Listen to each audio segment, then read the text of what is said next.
¿Qué más, parceros, gente de internet? Bienvenidos una vez más a un nuevo video de su canal Lenguaje Conciso, en donde estudiamos todo a través de la óptica de la lingüística, el lenguaje y la literatura. En esta ocasión tendremos una invitada y nos adentraremos en ámbitos sociolingüísticos. Vamos a ello.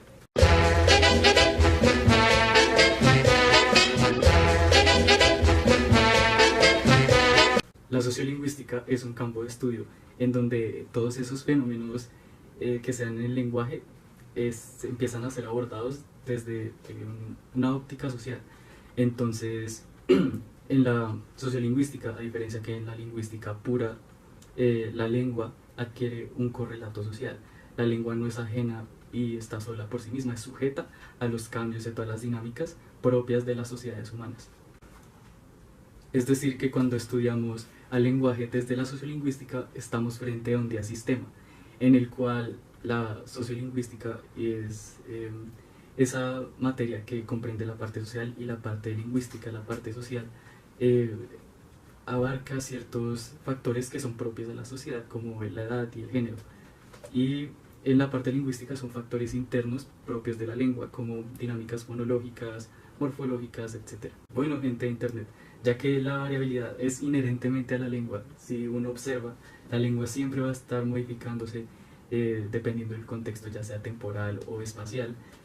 La sociolingüística entra ahí a ser un campo de estudio bastante crucial para ayudar como a dar un poco de nitidez a esas interrogantes que pueden surgir acerca de la volatilidad que presenta el lenguaje.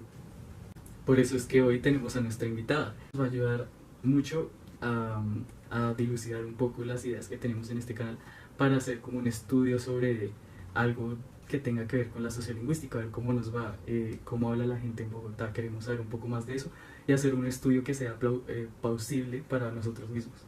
Así que demos la bienvenida a nuestra invitada.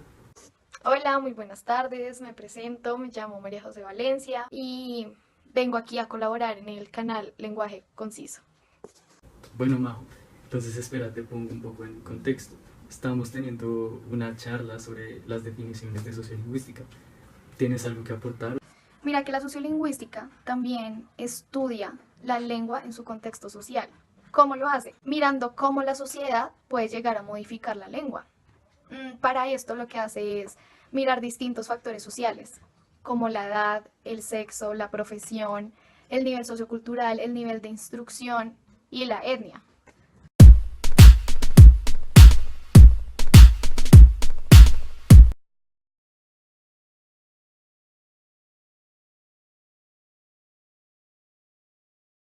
La comunidad lingüística está integrada por distintos hablantes, los cuales utilizan una lengua en común, ya sea que existe o que no existe.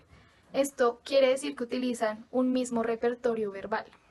A partir de la categoría comunidad lingüística surge una clasificación la cual denominamos comunidad del habla, la cual es una comunidad que comparte normas y actitudes lingüísticas y pues están enmarcadas dentro de la misma comunidad lingüística. La lengua es una variable y se manifiesta de distintas formas. Los hablantes recurren a distintos elementos lingüísticos para así poder expresar diversas cosas. La lengua es variable y se manifiesta de modo variable. Así es como se tiene la posibilidad de usar diferentes elementos lingüísticos para referirse a unas mismas cosas. Dentro de todo lo acotado anteriormente es que se enmarca la sociolingüística.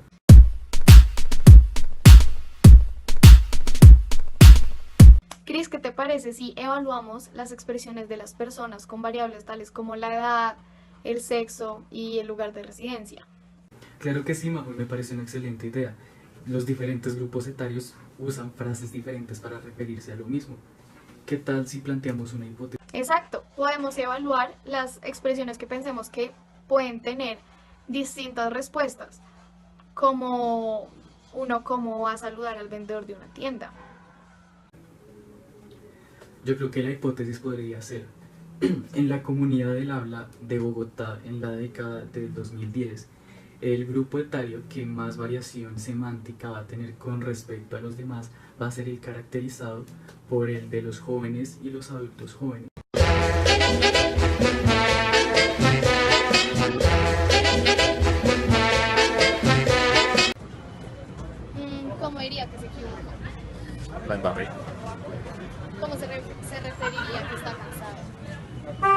Estoy cansado, que ando mamado. ¿Cómo se referiría a que está enojado? Que estoy puto. ¿Cómo saluda normalmente a un amigo? Yo, marica. ¿Cómo diría que se va de fiesta? Muy de farra. ¿Cómo se referiría a que algo salió mal? Que algo sale mal. La embarramos. ¿Cómo se referiría a alguien iluso? Pobre marica. ¿Cómo diría que está enfermo? Así, estoy enfermo. Entonces, ¿para usted qué es el lenguaje? Lenguaje. Son como las pautas con las que nos guiamos para referirnos a alguien. ¿Bajo qué contexto utiliza las expresiones que le acabo de leer? ¿Bajo qué contextos? Pues dependiendo de lo que estemos hablando. Las expresiones, o sea, como estoy enojado, Según con el estado de ánimo que uno esté. ¿De qué manera le presentaría a su jefe algo? A mi jefe, con respeto. Ahí sí. ¿Y considera que usted habla bien? No. En alguna ocasión sí, en otras no.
Antes de realizar las encuestas como tal, yo entrevisté a unos profesores de IPLER preguntándoles como para ellos qué es el lenguaje, a qué se dedicaban, en fin. En estas encuestas me di cuenta que ellos utilizan un vocabulario muy amplio, entonces utilizan términos que no son muy escuchados, por decirlo así, en el habla común de persona a persona. Mira que pude analizar en general con las encuestas que muchas personas entendían las expresiones de distinta manera, o sea, como que le ponían doble sentido.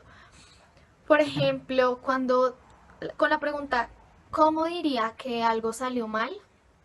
Muchas personas entendían cómo decirle a otra persona que algo salió mal o cómo decir como, salió mal. Entonces muchas personas respondían como, la embarré, o qué pena, fue mi culpa, discúlpeme. Podemos deducir que tiene un vocabulario muy chico y por ello utiliza siempre las mismas expresiones al hablar. También pudimos hacer evidencia de cómo las diferentes personas hacían un uso diferente del repertorio de la lengua, de cómo tenían un registro diferente, cómo tenían un estilo radicalmente diferente, y esto bastante correlacionado con la edad, pero generalmente se pudo evidenciar cómo las personas difieren entre sí cuando se mencionan estos aspectos. Hubieron personas que fueron muy formales, como tú dices, al referirse a situaciones como me equivoqué, y hay otras que sí fueron mucho más coloquiales, refiriéndose a las expresiones que tú mencionabas anteriormente. Mira, en cuanto a las entrevistas, a si usted habla bien o no, en los jóvenes se veía la expresión del no sé, dependiendo del lugar. Entonces con los amigos no muy bien porque utilizan términos con groserías y cosas así como lenguaje informal en el cual ellos se entienden solos. A partir de los resultados que obtuvimos, podríamos decir que nuestra hipótesis sí apuntaba a un postulado correcto, si estamos haciendo, si se basaba en lo que pasa actualmente en la comunidad del habla bogotana. Por ejemplo, en el sociolecto para referirse a un saludo, a un vendedor de una tienda, el referirse de manera formal con buenos días, buenas tardes, se hacía mucho más presente en los adultos y en el adulto mayor. En cambio, ese lenguaje más coloquial para referirse al vendedor de una tienda como el besi, vecino o buenas, solo, era mucho más presente y tenía más correlación con los grupos etarios que eran más jóvenes, revelando así que sí hay correlaciones entre la sección etaria y la forma como se utiliza el repertorio lingüístico. Majo y gente de internet, una gran conclusión que podemos sacar acerca de este estudio es que la gente prefiere usar modismos que sacan del repertorio verbal en vez del sociolecto, que es lo dado y literal en sí. A través de la sociolingüística se pudieron evidenciar este tipo de cosas y sí, es bastante revelador cómo la sociedad afecta el lenguaje. En nuestro caso podemos concluir que la edad sí afecta la manera como se abordará el lenguaje. Los jóvenes, los adultos mayores y los infantes tienen diferentes formas de hablar justamente porque su contexto les implica que las variaciones lingüísticas cambien. Entonces, el contexto mencionado anteriormente es el que determina cómo ese repertorio verbal cambia y también cómo el registro, cómo el estilo cambia. Fue mucho menos la incidencia de tecnicismos y lenguaje formal en jóvenes que en adultos, significando que su registro tiende a ser un poco más bajo, de menor calidad que el de los adultos.